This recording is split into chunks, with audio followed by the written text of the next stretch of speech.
A pleasant day, everyone. I am Adriel J.C. David from BSC2Y1-2, and I will going to explain the different parts and functions of a camera lens.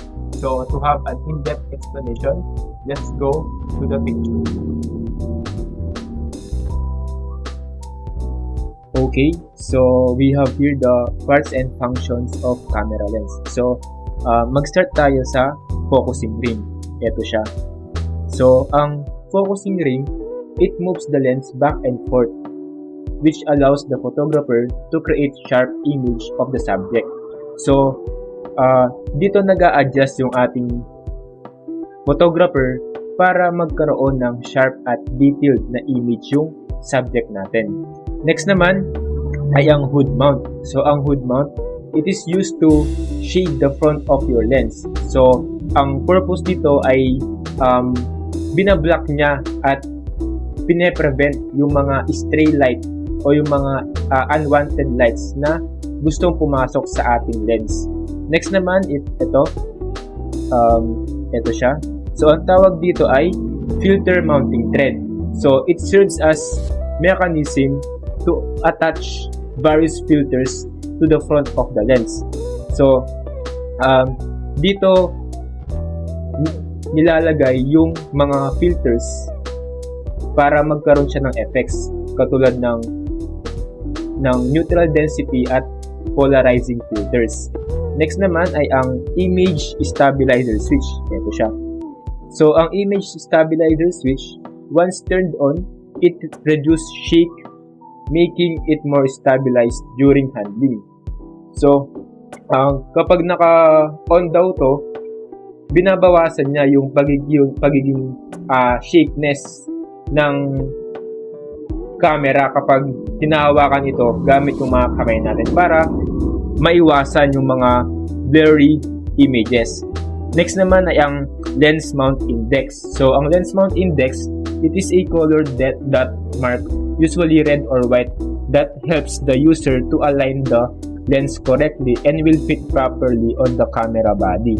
So, ang purpose nito, ito yung markings ng ating lens para ma-attach natin ng maayos at mag-fit siya sa ating camera body. Next naman ay ang focus mode switch. Ito siya. So, ang focus mode switch, it allows the user to choose between different focusing modes, the manual focus mode and autofocus mode. So, from the word focus mode, dito pumipili yung photographer kung mag-autofocus ba siya or magma-manual mode focus. Next naman, ang zoom ring. Ito siya. So, ang zoom ring, it allows the photographer to adjust the focal length of the lens, enabling to zoom in or out the subject. So, ang zoom ring, dito nag-a-adjust yung ating photographer depende sa layo o lapit nung subject na kinukuha niya ng picture. Next naman ay ang zoom position index. So, ito siya. So, ang zoom position index, these are numerical or positional reference for the zoom level of a camera lens. It is used to keep track the camera of the zoom position for precise zoom control and functionality.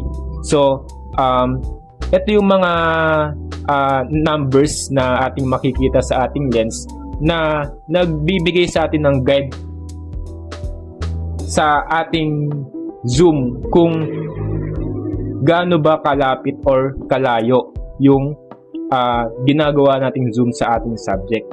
And last, ito ang contacts. So, ang contacts, these are small electrical pins that are connected on the corresponding points on the camera body.